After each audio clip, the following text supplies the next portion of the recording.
Hello friends, मैं आपके लिए 11th क्लास का फिजिक्स हिंदी मीडियम में लेकर आया हूँ। मैं पूरी तरह एनसीईआरटी सिलेबस को कवर करूँगा। यह मेरा 4th लेक्चर है। इससे पहले 3rd लेक्चर में मैंने कंप्लीट यूनिट एंड डायमेंशन को पढ़ा दिया था, तो उसके लिए आप पिछले वाला वीडियो को देख सकते हैं। इस वीडियो में दूरी मापने के लिए छोटे और बड़े मात्रकों के बारे में पढ़ेंगे। तो चलिए बिना देरी को वीडियो को स्टार्ट करते हैं। जैसा कि आप जानते हैं कि कुछ दूरियां बहुत ही ज़्यादा होती हैं और बहुत कुछ दूरियां बहुत ही कम होती हैं, तो उनके बीच के अंतर बहुत ही ज़्यादा होता है। जैसे हमारे सूर्य और पृथ्वी के बीच की दूरी बहुत ही ज़्यादा है और उसकी तुलना में जो एक परमाणु का आकार होता है वह बहुत ही छोटा होता है। तो हम परमाणु का आकार मापने के लिए किसी अन्य मात्रक का उपयोग करेंगे, तो इन्हीं के बारे में आज के वीडियो में बात करेंगे। तो चलिए बिना देरी की वीडियो को स्टार्ट करते हैं। हमारे यहाँ पर फर्स्ट टॉपिक है एसआई उपसर्ग, एसआई प्रीफिक्स।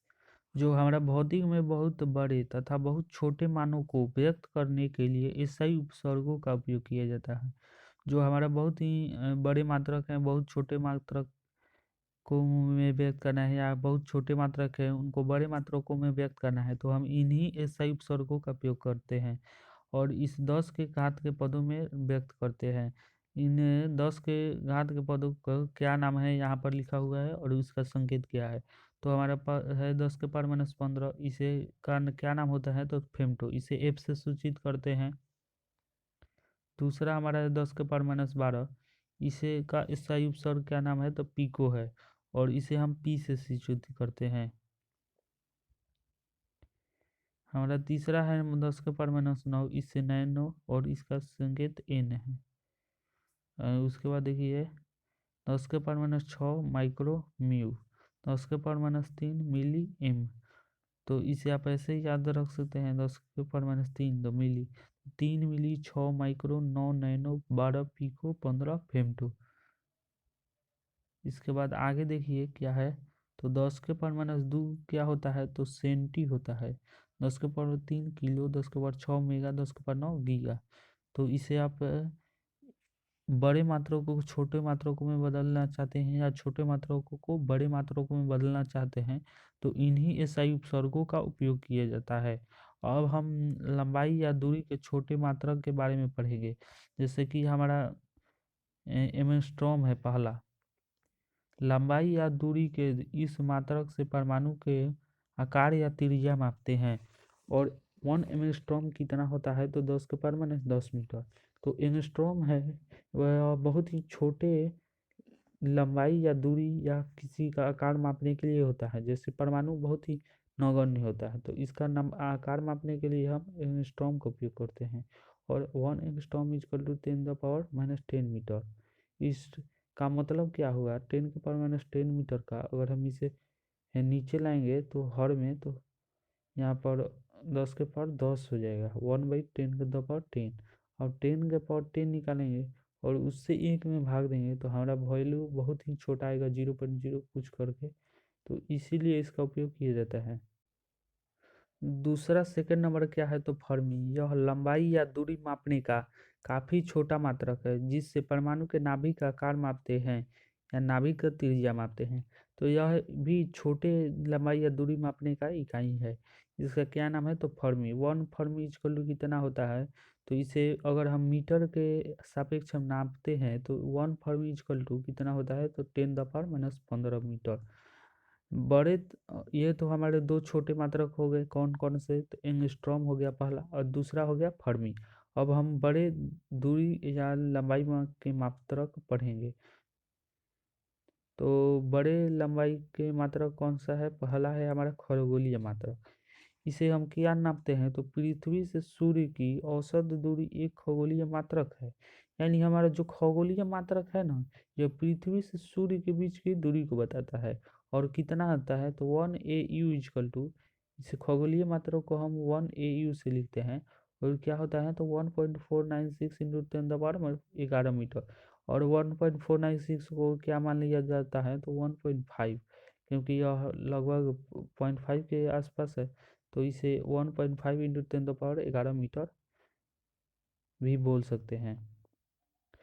अब हमारा बड़े दूरी के मात्रक में दूसरा कौन सा है, तो प्रकाश वर्ष।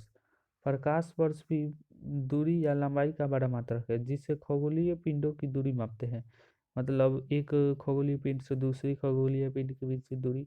इस मात्रक का उपयोग तारे की दूरी मापने के लिए हमें किया जाता है। जैसे कि तारे की दूरी बहुत ही ज़्यादा होती है, तो इसके उपयोग तारों की दूरी मापने में किया जाता है। और एक लाइट ईयर हम अगर मीटर के सापेक्ष बात करें कितना होता है, तो यह 9.46 इंटू 10⁻15 मीटर होता है। यानी एक प्रकाश का वर्ष हम कोई पूछता है कि मीटर में कितना होगा, तो मीटर में इतना होता है। अब हमारा है कि ये प्रकाश वर्ष जब प्रकाश निर्वात में 3 × 10⁸ मीटर पर सेकंड के चाल से गमन करता है, तो एक वर्ष में प्रकाश द्वारा चली गई दूरी को एक प्रकाश वर्ष कहते हैं। यानी जो भी हमारा लाइट है वह अगर एक वर्ष में इस स्पीड से चलता है 3 × 10⁸ मीटर पर सेकेंड, और 3 × 10⁸ मीटर पर सेकेंड, यह प्रकाश का चाल कहाँ होता है, तो निर्वात में। क्योंकि निर्वात में प्रकाश का चाल अधिकतम इसलिए होता है कि निर्वात में प्रकाश को गमन करने के में कोई भी रुकावट या बाधा उत्पन्न नहीं होता है, क्योंकि निर्वात में कोई माध्यम नहीं होता है। इसलिए प्रकाश सबसे अधिक तीव्र गति से गमन कहाँ करती है, इस निर्वात में करती है। तो प्रकाश की चाल सबसे अधिक निर्वात में कैसे होता है, इसे ऐसे समझ सकते हैं कि आप, जैसे कि मान लीजिए आप रोड पर चल रहे हैं और रोड पर भीड़ भाड़ ज़्यादा है और आप गाड़ी से हैं, तो आप गाड़ी धीरे ही चलाइएगा। लेकिन जब आप रोड पर चल रहे हैं, भीड़ भाड़ नहीं है, तो स्पीड चलाइएगा गाड़ी। तो वैसे ही जब निर्वात से प्रकाश गुजरती है, तो उसको रोकने वाला कोई नहीं रहता है, उसमें बाधा उत्पन्न ही नहीं होता है। इसलिए वह बहुत ही अपनी मैक्सिमम स्पीड से जाता है। लेकिन वह जब वायु में चलता है, तो उसका बाधा के रूप में वायु आ जाती है उसके सामने, तो प्रकाश का चाल कम हो जाता है। ऐसे ही जिस माध्यम में जाएगी उस माध्यम उसका रुकावट उत्पन्न करेगा। तो ऐसे आप इसे समझ सकते हैं। नेक्स्ट हमारा क्या है, तो नेक्स्ट हमारा बड़ा मात्रक है parsec. 1 parsec equal to 3.08 into 10⁸ metre. सूर्य के परितः पृथ्वी को भ्रमण कक्षा के त्रिज्या जिस दूरी पर 1 सेकंड का कोण बनाती है, वही 1 पारसेक कहलाते हैं। यानी 1 पारसेक पृथ्वी और सूर्य के परितः त्रिज्या जिस दूरी पर 1 सेकंड का कोण बनाती है, उसे 1 पारसेक कहते हैं। इसे फिगर में यहाँ पर समझिए, जैसा कि यहाँ पर सूर्य है, यहाँ पर सूर्य है और यहाँ पर पृथ्वी है, तो इन दोनों के बीच 1 सेकंड का कोण कैसे बनेगा, तो 1 सेकंड का कोण यहाँ पर हम एक इधर लंब करेंगे, इधर लंब करेंगे, तो यहाँ पर 1 सेकंड का कोण बनेगा। और यही जो यहाँ से यहाँ का त्रिज्या वाली जो दूरी है, यही 1 पारसेक होता है। तो 1 पारसेक कितना होता है, 3.08 इंटू 10⁸ मीटर। अब हमारा नेक्स्ट टॉपिक क्या है, किसी वृत्त के केंद्र पर बनने वाला कोण। जो हमारा वृत्त होता है, तो उसके केंद्र पर कोण बनता है, तो उसे हम कैसे निकालेंगे।